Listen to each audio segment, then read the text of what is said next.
지금 비만 시장 정말 뜨겁죠. 매주 맞는 주사제들이 완전히 판을 바꿔놨는데요. 근데 오늘은요, 거기서 한 발 더 나아가서 이 다음 세대 치료제를 차지하기 위한 정말 치열한 경쟁에 대해 이야기해 보려고 합니다. 자, 그럼 시작해 볼까요? 일단 지금 나와 있는 약들부터 한번 보세요. 뭐 제파운드나 위고비, 이름은 들어보셨을 텐데 효과가 진짜 어마어마합니다. 임상 결과를 보면요. 제파운드는 평균 체중의 거의 17% 가까이, 위고비도 거의 10%를 빼줬어요. 와, 이건 뭐 블록버스터급 결과라고 할 수 있죠. 아니, 그런데 말이죠. 이렇게 효과가 확실한데 도대체 왜 많은 사람들이 이 치료를 중간에 그만두는 걸까요? 바로 이 질문이 오늘 우리가 파고들어야 할 진짜 핵심입니다. 이 수치를 보시면 정말 깜짝 놀라실 거예요.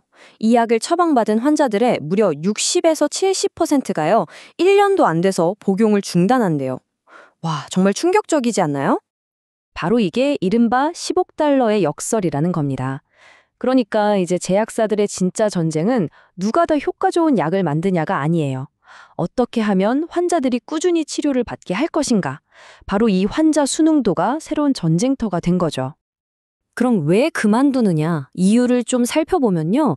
몇 가지가 딱 꼽힙니다. 일단 메스꺼움이나 구토 같은 위장장애가 생각보다 꽤 잦고요. 또 매주 꼬박꼬박 주사를 맞는다는 거 이거 은근히 번거롭거든요. 거기다 나 이제 목표 체중 찍었어 하고 그만두거나 아니면 솔직히 약값이 너무 비싸서 부담스러워하는 경우도 많죠. 제약사들이 풀어야 할 숙제가 바로 이런 것들입니다. 그래서 제약업계가 이 수능도 문제를 잡기 위해서 정말 두 개의 성배를 찾아서 엄청난 속도로 경쟁을 하고 있습니다. 그 두 가지 성배가 바로 이겁니다. 첫 번째는 주사 맞는 횟수를 확 줄이는 거예요. 매주가 아니라 한 달에 한 번 아니면 분기에 한 번 맞는 장기 지속형 주사제. 그리고 두 번째는 아예 주사 바늘의 공포에서 우리를 해방시켜줄 매일 먹는 알약이죠. 자, 그럼 첫 번째 트랙, 이 장기 지속형 주사제부터 한번 뜯어보겠습니다. 여기서 기술적인 핵심은 딱 하나예요. 어떻게 하면 이 강력한 약효를 한 달 혹은 그 이상 안정적으로 쭉 유지시킬 수 있을까 하는 거죠. 장기 지속형 주사제라는 게 바로 그런 원리입니다. 약을 몸에 한번 투여하면 이게 확 퍼지는 게 아니라 아주 천천히 꾸준히 방출되게 만들어서 주사 맞는 횟수를 드라마틱하게 줄여주는 기술인 거죠. 현재 이 분야에서 가장 주목받는 기술이 바로 이 마이크로스피어라는 방식이에요. 원리는 생각보다 간단합니다. 약몰 알갱이를요, 몸 안에서 저절로 녹는 고분자로 만든 아주 작은 캡슐, 그러니까 구슬 안에 가두는 거예요. 그럼 이 구슬들이 우리 몸 안에서 서서히 녹으면서 약을 조금씩 조금씩 내보내는 거죠. 마치 작은 스펀지처럼요. 이 마이크로스피어의 핵심 소재가 바로 PLGA라는 특수 고분자인데요.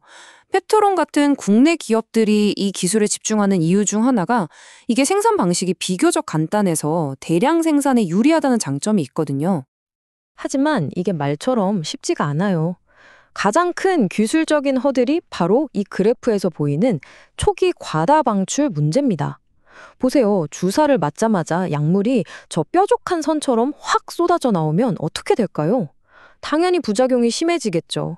그래서 기술의 목표는 저 아래 부드러운 선처럼 약물 농도를 아주 안정적으로, 이상적으로 유지하는 데 있습니다. 물론 마이크로스피어 방식만 있는 건 아니에요. 경쟁이 치열한 만큼 다양한 아이디어들이 나오고 있습니다. 몸 안에 들어가면 젤 형태로 변해서 약을 방출하는 기술도 있고요. 약물에 링커라는 꼬리를 달아서 분해 속도를 조절하는 기술, 심지어는 거대한 항체에 약물을 딱 붙여서 수명을 늘리는 기술까지 정말 각축전이죠. 자, 이제 두 번째 경쟁 트랙으로 가보겠습니다. 이건 정말 모두가 꿈꾸는 거죠? 바로 먹는 알약입니다. 하지만 주사제를 알약으로 바꾸는 건요, 정말 거대한 도전 과제입니다. 왜 그렇게 어렵냐면요. 지금 비만 치료제의 주성분인 펩타이드는 사실 단백질의 한 종류거든요. 우리가 고기나 계란을 먹으면 위에서 소화되잖아요. 똑같습니다. 이 약을 알약으로 먹으면 위산이랑 소화효소 때문에 그냥 다 분해돼 버리는 거예요. 그래서 실제로 우리 몸에 흡수되는 양이 2%도 안 됩니다. 거의 다 사라지는 거죠. 그래서 이 문제를 풀기 위한 접근법도 크게 두 가지로 나뉩니다. 첫 번째는 노보노디스크가 하는 것처럼 기존 펩타이드 약물을 특수 코팅 같은 기술로 잘 감싸서 위산을 무사히 통과하게 만드는 펩타이드 알약이고요. 두 번째는 일라이 릴리처럼 아예 처음부터 위산에 강한 새로운 화학물질, 그러니까 저분자 화합물로 약을 설계하는 겁니다. 특히 이 저분자 화학물을 개발할 때 많이 쓰는 전략이 바로 미투 전략이에요. 이게 뭐냐면 이미 시장에서 성공한 경쟁사 약이랑 분자 구조를 아주 비슷하게 만들어서 개발 실패 위험을 줄이고 성공 확률을 높이는 일종의 빠른 추격 전략인 셈이죠. 이 그림을 보시면 미투가 뭔지 한눈에 이해되실 겁니다. 오른쪽에 있는 게 릴리의 성공한 알약, 오포글리프론이고요. 왼쪽에 있는 게 경쟁사의 후보 물질인데 와, 분자 구조가 정말 쌍둥이처럼 닮았죠? 이게 바로 제약업계의 아주 현실적인 개발 전략 중 하나입니다. 자, 그렇다면 이 어마어마한 경쟁의 끝에서 우리 환자들에게는 과연 어떤 미래가 기다리고 있을까요? 이제 결론으로 한번 가보겠습니다. 가까운 미래를 한번 그려보죠. 한 2026년쯤 되면 오늘 우리가 얘기했던 이 차세대 약들의 아주 중요한 임상 결과들이 쏟아져 나올 겁니다. 그리고 모든 게 계획대로 된다면 2030년에서 31년쯤에는 한 달에 한 번 맞는 주사나 매일 먹는 알약을 우리가 실제로 처방받는 시대가 열릴 수도 있다는 거죠. 근데 여기서 정말 중요한 게 있어요. 이 경쟁의 목표가 단 하나의 최고의 약, 승자를 가리는 게 아니라는 겁니다. 사람마다 생활 습관도 다르고 선호도도 다르잖아요. 그러니까 주사부터 알약까지 다양한 선택지를 만들어서 환자 개개인에게 맞는 치료를 오랫동안 꾸준히 이어가게 돕는 것. 이게 진짜 궁극적인 목표인 거죠. 그래서 마지막으로 이런 질문을 던져보고 싶습니다. 치료가 이렇게 훨씬 더 간편해진다면 앞으로 비만과의 싸움에서 가장 큰 과제는 살을 빼는 것에서 뺀 체중을 평생 유지하는 것으로 그 무게중심이 완전히 옮겨가지 않을까요? 어쩌면 이 지속성이야말로 미래 비만 치료의 가장 중요한 키워드가 될 겁니다.